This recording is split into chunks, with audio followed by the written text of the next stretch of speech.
Graça e paz. Seja bem-vindo ao canal O Poder da Proclamação.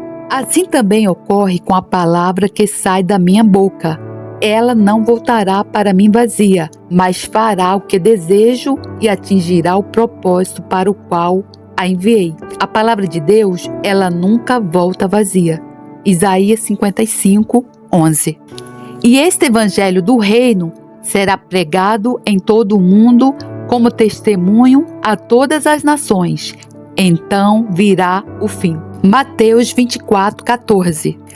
Ele nos capacitou para sermos ministros de uma nova aliança, não da letra, mas do Espírito. Porque a letra mata, mas o Espírito vivifica. 2 Coríntios 3:6. E vi o céu aberto, e eis um cavalo branco, e o que estava sentado sobre ele chama-se Fiel e Verdadeiro, e julga e peleja com justiça.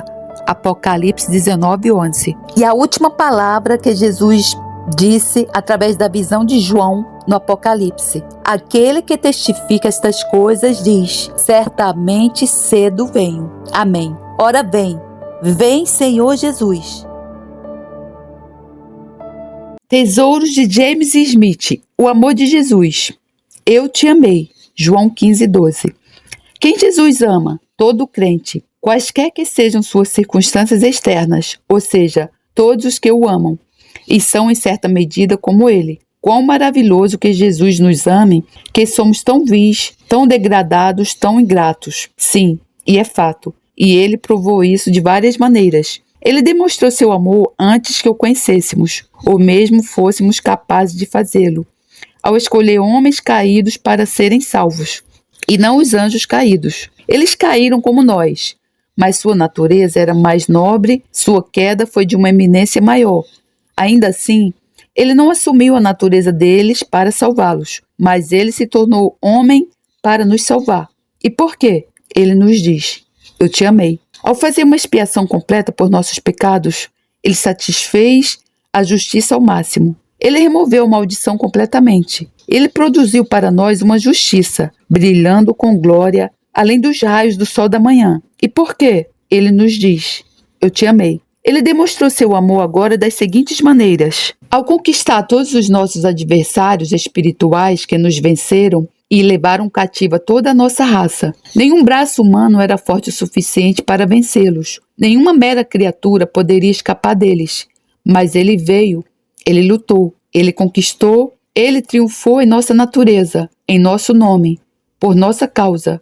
E por quê? Ele nos diz: eu te amei. Ao ir para o céu como nosso precursor, ele carregou nossa natureza para a presença do Pai. Ele mostrou que o caminho para a glória é atingível. E ele agora está ativamente empregado no céu, preparando lugares para nós. E por quê? Ele nos diz: eu te amei. Ao enviar o Santo Consolador, que vem em seu nome, para vivificar, chamar, purificar e santificar, por ele somos convertidos a Deus, preparados para a glória, tornados úteis no mundo presente e confortados em todas as nossas tribulações. Ele foi enviado por Jesus para a igreja quando foi entronizado pela primeira vez à direita do Pai. Ele foi enviado por Jesus para os nossos corações. E por quê? Ele nos diz: eu te amei. Ao agir como nosso intercessor e advogado diante do Pai, ele fez intercessão pelos transgressores. Ele implorou por nós. Ele atualmente implora por nós. Ele continuará a implorar por nós. E por quê? Ele nos diz: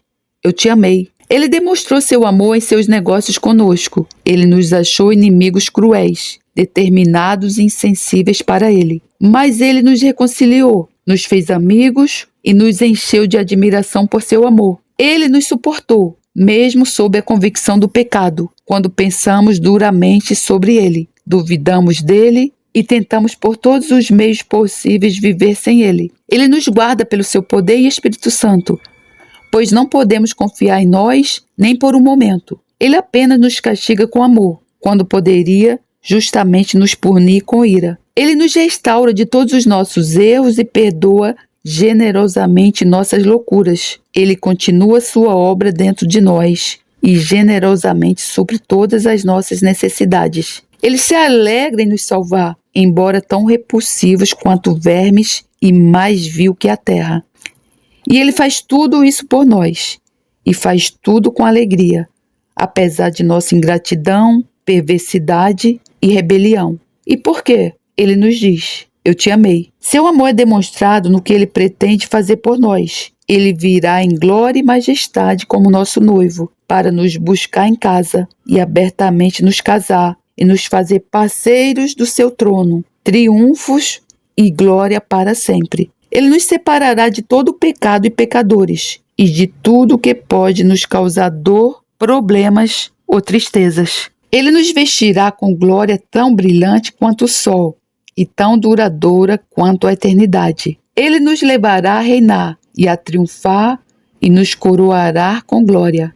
Ele nos encherá de alegria indizível e cheia de glória e nos dará para possuir mais do que nossos olhos já viram, ou nossos ouvidos já ouviram, o nosso coração jamais poderia imaginar. E por quê? Ele nos diz: eu te amei. O que Ele não fará por aqueles a quem ama? O que o amor de Jesus não fez ou prometeu fazer?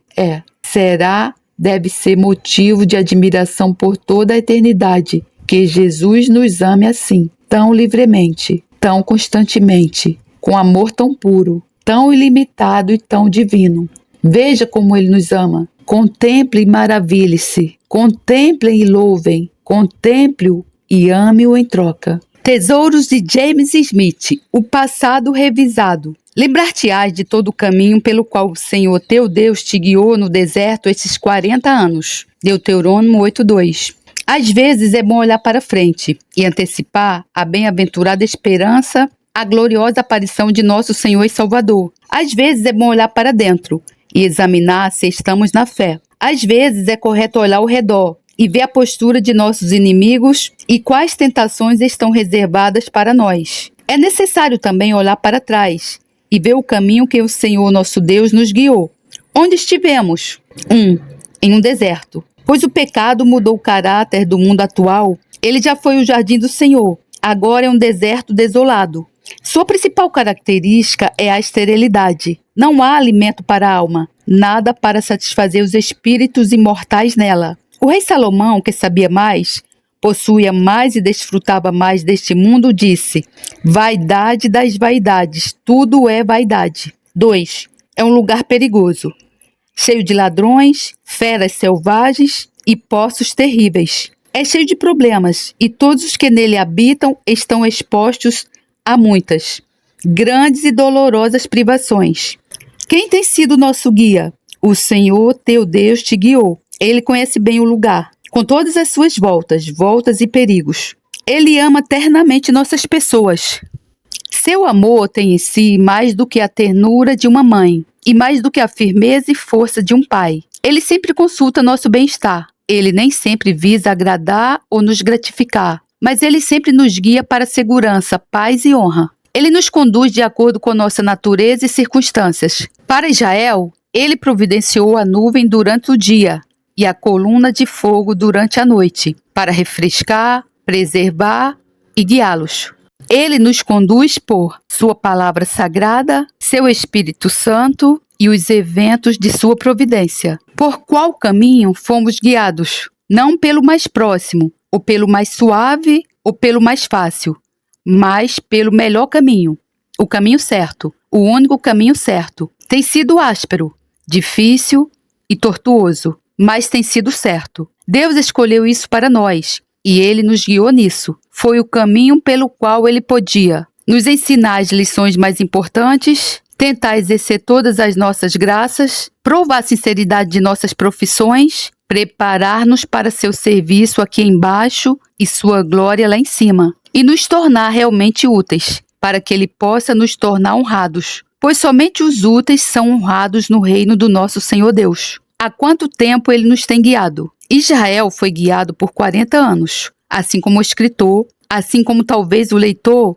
Este é um longo período, mais da metade do tempo atribuído ao homem abaixo. É o período mais interessante, pois nestes anos fomos chamados pela graça, separados do mundo, consagrados a Deus, enviados para a sua vinha e formados em famílias. É também o período mais importante, Poucos são convertidos depois dos 40 anos de idade. Geralmente, o povo do Senhor é chamado enquanto jovem. Nos últimos 40 anos, nosso estado foi mudado, nossa natureza foi renovada, nosso caráter foi formado e nossa utilidade tem sido evidente. O que o Senhor requer agora? Lembrar-te-ás de todo o caminho que o Senhor teu Deus te guiou. Isso implica que devemos notar, registrar e preservar um relato dos tratos e das direções do Senhor. Lembra-te do caminho, de todo o caminho, das ocorrências do caminho, que foste guiado, não arrastado, não conduzido, não carregado, mas guiado. Que teu líder não era um tirano, mas um Deus, um amigo, um pai, que foste guiado, não deixado ao acaso. Que lideraste a cada momento, a cada passo, em cada lugar, mesmo quando menos o percebeste. Lembre-se de que a liderança do Senhor o preservou, e se não fosse por isso, você nunca teria chegado tão longe em segurança. Lembre-se de suas faltas. Quantas? Quão grandes? Quão variadas? Lembre-se de como você provocou o Senhor e entristeceu seu Espírito Santo. Deuterônimo 9:7. Lembre-se de seus favores. Quão rico, quão livre, quão adequado. Você era um escravo, um rebelde, um criminoso condenado, e ele o resgatou, o reivindicou, o perdoou e o elevou à liberdade, dignidade e felicidade. Deuterônimo 5:15.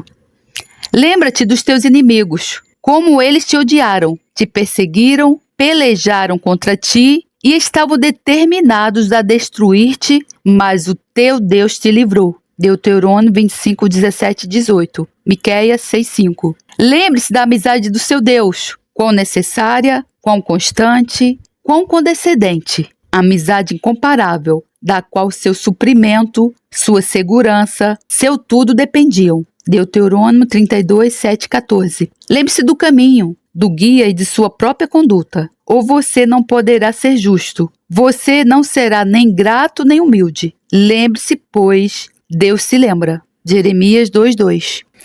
Tesouros de James Smith. O sinal verdadeiro. Dê-me um sinal verdadeiro. Josué 2:12. Esse foi o pedido da prostituta Raabe. Jericó estava ameaçada de destruição. Sua ruína se aproximava rapidamente. Seu perigo era agora iminente.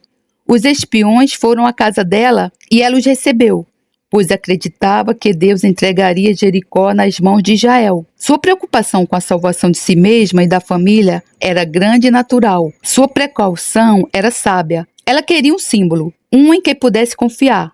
Que inspirasse confiança, ela pediu e seu pedido foi atendido. Ela usou uma corda escalarte para descer os espiões. E eles disseram: você amarrará esta corda escalarte na janela pela qual nos fez descer. E ela reuniu toda a sua família em sua casa. E ela amarrou a corda escalate na janela. Isso era para marcar a casa, para lembrar os espiões, para apoiar sua esperança e para preservar sua família. Era visível, sendo de uma cor escarlate. Era útil, sendo a corda pela qual os espiões escapavam. Era o meio de salvação da família, pois quando Jericó foi destruída, Josué disse: entrem na casa da prostituta e tragam-na para fora, e todos os que pertencem a ela, de acordo com o juramento que fizeram a ela, e eles assim fizeram.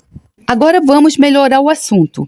O mundo está ameaçado de destruição, como Jericó estava. Sua destruição está se aproximando rapidamente. O perigo está próximo e iminente. Devemos nos preocupar com nossa segurança e com a salvação daqueles conectados conosco. Não devemos nos satisfazer com talvez estejamos seguros, mas devemos buscar um sinal verdadeiro. O Senhor dá tais coisas, e muitos as possuem. A vida de Deus na alma é um verdadeiro símbolo de segurança. Se vivificado pelo Espírito Santo, se Deus habita em nós e ocupa nossos pensamentos, envolve nossas afeições e nos separa do pecado e da loucura. Então é uma prova clara de que somos do Senhor. O temor do Senhor, pelo qual os homens se afastam do mal, é também um verdadeiro sinal. Se uma pessoa teme ofender a Deus e deseja, acima de tudo, agradá-lo, se com esse fim em vista todo plano é formado, todo propósito é executado e todo dever é cumprido, então é uma evidência bíblica de união com Cristo. O espírito de oração também é um verdadeiro sinal. Se somos ensinados sobre nossa necessidade das bênçãos que Deus prometeu, se sentimos o desejo irreprimível por elas, se somos frequentemente motivados a nos retirar para orar por elas, se somos auxiliados a implorar a Deus por elas com fervor, zelo, importunação, se a oração se torna natural para nossas almas, como a respiração para nossos corpos, se a oração é nosso alívio nos problemas, nosso consolo na tristeza, nosso deleite na alegria e sentida como nosso privilégio, então fica claro que nascemos do alto. O verdadeiro arrependimento é um verdadeiro sinal. Com isso queremos dizer tristeza sincera pelo pecado, porque é uma ofensa contra Deus e penosa aos seus olhos, acompanhada de aversão ao pecado e afastamento dele, por conta de sua imundície e caráter maligno. Tal arrependimento é o dom de Jesus, a produção do Espírito Santo e a marca distintiva de um verdadeiro israelita. A fé em Jesus é um verdadeiro sinal, isto é, não apenas dar crédito à sua palavra, mas descansar em sua obra perfeita para aceitação com Deus, olhando para sua mediação como um único fundamento de esperança e conforto, e apresentando e implorando seu sangue expiatório diante de Deus por tudo o que precisamos. A fé sempre prende o cordão escarlate na janela, ou borrifa os batentes das portas com o sangue do Cordeiro Pascal, para que os habitantes possam estar a salvo da espada da justiça e da ira do Deus Todo-Poderoso. O amor aos santos é um verdadeiro sinal. Amá-los porque são santos e porque Jesus os ama. Amá-los embora pobres, aflitos, perseguidos e desprezados. Amá-los a ponto de estar disposto a fazer qualquer coisa por eles, por amor a Jesus. Uma vida santa, fluindo da fé em Cristo, é um verdadeiro sinal. Se estivermos unidos a Jesus, a raiz sendo santa, seremos santos também. Se Jesus habita em nós, Ele nos santificará e nós iremos respirar seu Espírito, imitar seu exemplo e almejar sua glória. Leitor, você tem um sinal verdadeiro? Ele é tão visível quanto o escarlate brilhante e tão útil quanto a corda que desceu os espiões. Ele protegeu outros, assim como beneficiou você. Você está buscando um símbolo verdadeiro? Se sim, não desanime. Ore, dê-me um símbolo verdadeiro. O cordão escarlate está na sua janela? Tesouros de James Smith, A Estrada do Rei. Coloque o seu coração na estrada. Jeremias 31:21. Em antecipação à expiração dos 70 anos do cativeiro na Babilônia, o profeta Jeremias foi direcionado e inspirado pelo Espírito Santo para estimular, encorajar e direcionar os judeus em referência ao seu retorno à sua própria terra. E, entre outras coisas, ele disse a eles: coloque seu coração na direção da estrada, o caminho pelo qual muitos deles foram trazidos para a Babilônia e o caminho pelo qual todos eles devem retornar. Agora, assim como havia uma estrada da Babilônia para Sião, assim há uma estrada da terra para o céu. E para isso eu desejo agora direcionar a atenção. O objeto, a estrada, que é Jesus, pois ele é o caminho, e ninguém vem ao Pai senão por ele. Agora este é o caminho que serve apenas aos pecadores, e é o único caminho que lhes servirá. Isso lhes convém, porque é uma maneira pela qual podemos nos livrar do pecado. Assim que entramos neste caminho, nos livramos de a culpa do pecado da consciência, o poder do pecado do coração, a prática do pecado da vida e as consequências penais do pecado da pessoa. É uma maneira pela qual adquirimos um título de propriedade. Quando o governo deseja colonizar, ele frequentemente oferece uma concessão de propriedade a imigrantes, para induzi-los a deixar sua terra natal e navegar para um país distante. Então, quando entramos em Cristo, a estrada para a terra da glória, adquirimos um título para uma herança que é incorruptível, imaculada e que não desaparece. É uma maneira pela qual encontramos provisão feita para toda a jornada. O que José disse em referência a seus irmãos, dê-lhes provisão para o caminho. Jesus faz em referência a todos que buscam ir para a glória por ele. Aqui encontramos força e sabedoria, conforto e coragem, o pão da vida e as águas da salvação. Ninguém pode desmaiar no caminho ou deixar de chegar ao fim, por falta de provisão. A provisão feita para nós desde o primeiro passo para fora de um estado de pecado, até que entremos na glória.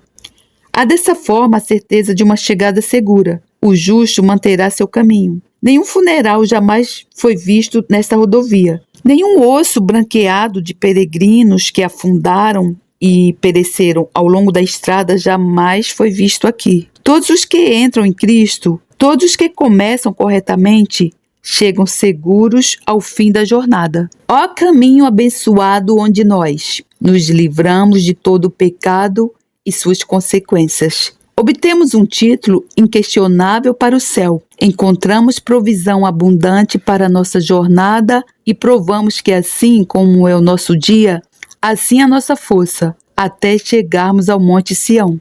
Este caminho é simples. A mente mais simples não pode errar. É somente crer, confiar somente em Cristo, aventurar-se totalmente em Cristo, e você será salvo. É um caminho bem trilhado, pois desde os dias do justo Abel até agora, peregrinos mais ou menos numerosos trilharam este caminho. Milhões provaram que ele é adequado, seguro e certo. Muitas vezes é encontrado como um caminho curto. O ladrão na cruz o encontrou, e muitos outros também. Eles saíram de si mesmos para Cristo e passaram em um espaço de tempo muito breve para a glória. É apenas o caminho para se adequar a pecadores fracos, cansados e moribundos. É um caminho gratuito, sem pedágios, sem taxas, sem condições. Tudo é gratuito. Quem quiser pode entrar nele, passar por ele e chegar à casa dos abençoados por ele. É uma via pública, a rodovia do rei. O nobre pode andar com o camponês e o pobre com o rei. O publicano e a prostituta têm o mesmo direito de usá-la, como o mais casto e moral. Caráter reto e moral não é necessário. Quem quiser pode vir e viajar sem ser molestado para a Canaã celestial. É um caminho vivo. Ele dá vida. Ele aumenta a vida. Ele assegura a vida. Ele introduz a vida eterna. A morte nunca pôs os pés nele, nem nunca o fará. É o único caminho. Por este caminho, qualquer um pode chegar à glória eterna, mas por nenhum outro. Por este caminho, o maior número dos maiores pecadores pode escapar da ira vindoura, mas por nenhum outro caminho alguém pode chegar à terra prometida. Oh, que ela fosse apinhada de almas perecendo, apressando-se da terra para o céu. A exortação. Coloque seu coração na direção da rodovia. Leitor, você precisa dessa exortação? Ou você está nessa estrada? Não tente nenhum caminho secundário, nem papa, nem prelado, padre, nem presbítero, cerimônia, nem sacramento. Mas venha a Cristo imediatamente. Aventure-se somente em Cristo. Direcione o olhar para esta rodovia. Deixe o coração se mover na direção dela. Certifique-se de entrar nela. Persevere nela e pense frequentemente no fim glorioso ao qual ela o levará. Não imagine que você está no caminho quando você não está. Não se deixe enganar por um sonho, mas certifique-se de executá-lo. No caminho você está seguro, mas fora dele você está perdido para sempre. Você está disposto a deixar a Babilônia deste mundo? Muitos a quem Jeremias falou não estavam dispostos a deixar a Babilônia antiga e, portanto, pereceram lá. Você partirá para o Monte Sião imediatamente? Para o que você deve esperar? Por que você deve atrasar? O que você ganhará com isso? Em vez disso, o que você perderá? Se você estiver disposto, ouça o conselho dos profetas. Coloque seu coração na estrada. Decida-se então solenemente, seriamente, deliberadamente decida-se. Esteja determinado a escapar da ira eterna, a obter a salvação, a encontrar um lar na terra prometida. Nunca descanse fora deste caminho. Não descanse em meros desejos, resoluções ou vontades, mas entre no caminho. Faça um trabalho completo nele. A entrada é estreita e apertada. Você deve se despir e abandonar a si mesmo, o pecado e o mundo. E então você passa por ela. Há muito espaço para o pecador nu, qualquer pecador nu, mas somente o pecador nu. O caminho é estreito, mas é largo o suficiente para você. Pecadores maiores do que você viajaram por este caminho e foram cantando da terra para o céu. Pecadores tão flagrantes quanto você entraram pelo portão estreito e viajaram ao longo do caminho estreito. A graça que os capacitou, capacitará você. É somente arrepender-se ou mudar de ideia, que tem sido viver em pecado, rejeitar a Cristo e ir com o mundo. Crer ou aventurar-se em Cristo. Confiar em Jesus, comprometer-se com Ele, renunciando a tudo e a tudo ao lado. Dá a Deus o coração, todo o coração exatamente como Ele é. Dê a Ele para limpar, adornar e salvar, e assim começar para a glória eterna. Há alguma dificuldade em encontrar o caminho? Certifique-se de perguntar àqueles que sabem. Tome a representação do profeta como seu exemplo. Naqueles dias, naquele tempo, o povo de Israel e o povo de Judá juntos irão em lágrimas buscar o Senhor seu Deus. Eles perguntarão o caminho para Sião e voltarão seus rostos para lá. Eles virão e se ligarão ao Senhor em uma aliança eterna que não será esquecida. Imite Israel nos dias de Jeroboão, que resistiu à tentação do rei e dispôs seus corações a buscar o Senhor Deus de Israel. Então você desfrutará da bênção que Davi cantou. Bem-aventurados aqueles cuja força está em você, que puseram seus corações em peregrinação.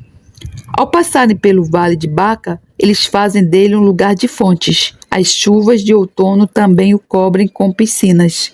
Eles vão de força em força, até que cada um apareça diante de Deus em Sião. Amados, há um caminho, da terra para o céu, do pecado para a santidade, da condenação para a justificação, da morte eterna para a vida eterna.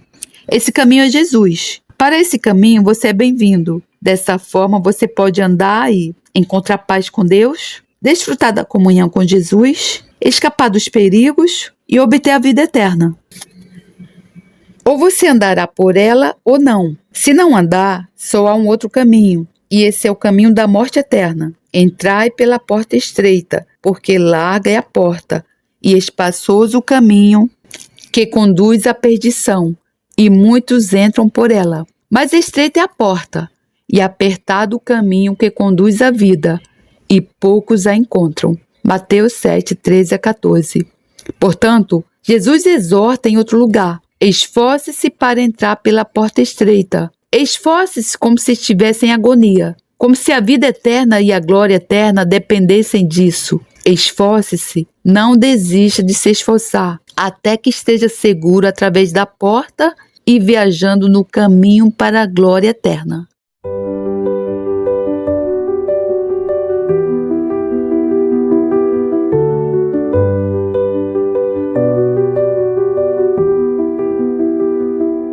Senhor meu Deus, quando eu maravilhado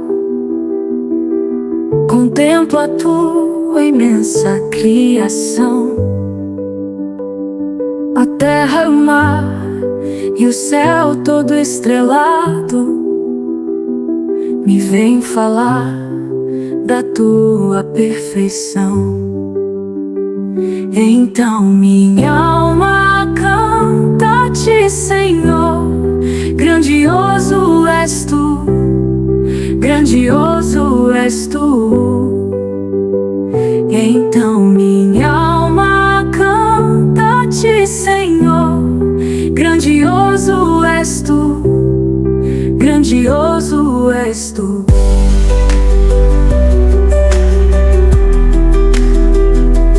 Quando as estrelas tão de mim distantes, vejo a brilhar com vívido esplendor.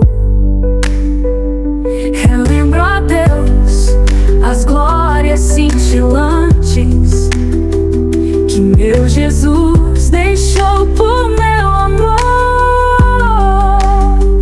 Então minha alma canta-te, Senhor, grandioso és tu, grandioso és tu. Então minha alma canta-te, Senhor, grandioso és tu, grandioso és tu.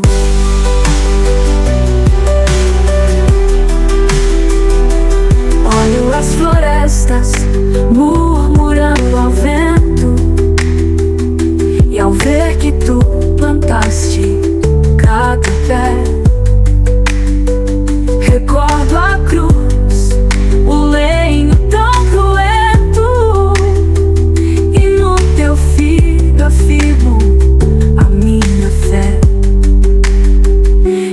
Então minha alma canta-te, Senhor. Grandioso és tu, grandioso és tu. Então minha alma canta-te, Senhor. Grandioso és tu, grandioso és tu.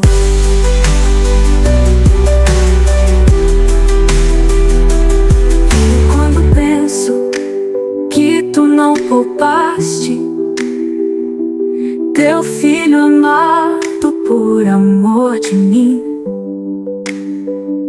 meu coração que nele tu ganhaste transborda, ó Pai, de amor que não tem fim. Então minha alma canta-te, Senhor. Grandioso és tu, grandioso és tu. Então minha alma canta-te, Senhor. Grandioso és tu, grandioso és tu.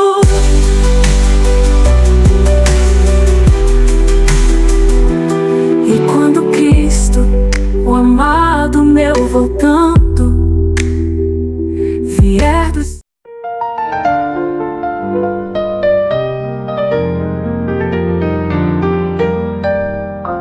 Sopra em mim, Senhor, Espírito, me ensina a te inspirar.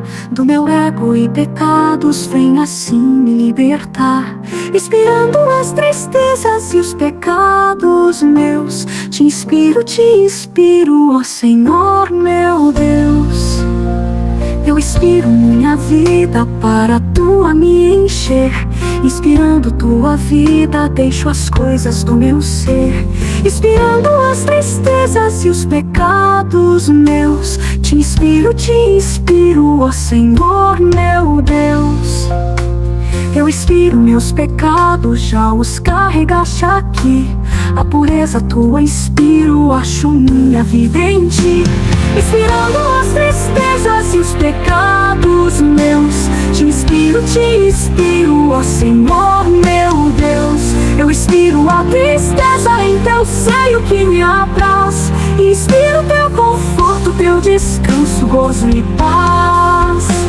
Inspirando as tristezas e os pecados meus, te inspiro, ó Senhor, meu Deus.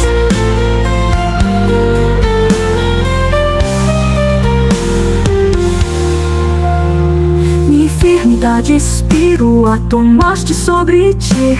Inspirando tua vida, deixo as coisas do meu ser. Inspirando as tristezas e os pecados meus, te inspiro, ó Senhor, meu Deus. Eu inspiro meus anseios aos ouvidos teu Senhor. Inspirando teu cuidado, vai-se todo meu temor. Inspirando as tristezas e os pecados meus, te inspiro, ó Senhor, meu Deus. Todo tempo respirando, de ti ganho vida assim. Por ti vivo, sopro a sopro, sopra teu Espírito em mim. Inspirando as tristezas e os pecados meus, te inspiro, ó Senhor, meu Deus. Todo tempo respirando, de ti ganho vida assim. Por ti vivo, sopro a sopro, sopra teu Espírito em mim. Inspirando as tristezas e os pecados meus, te inspiro, ó Senhor, meu Deus. Sopra em mim, Senhor, Espírito, me ensina a te inspirar. Do meu ego e pecados, vem assim me libertar. Inspirando as tristezas e os pecados meus, te inspiro, ó Senhor, meu Deus. Me inspiro minha vida para tua me encher. Inspirando tua vida, deixo as coisas do meu ser. Inspirando as tristezas e os pecados meus, te inspiro, ó Senhor, meu Deus. Minha enfermidade expiro, a tomaste sobre ti. Tua cura nova e certa eu inspiro sempre aqui, inspirando as tristezas e os pecados meus. Te inspiro, ó Senhor meu Deus. E me inspiro minha vida para tua me encher. Inspirando tua vida, deixo as coisas do meu ser. Inspirando as tristezas e os pecados meus. Te inspiro, ó Senhor meu Deus. Me enfermo minha vida para tua me encher.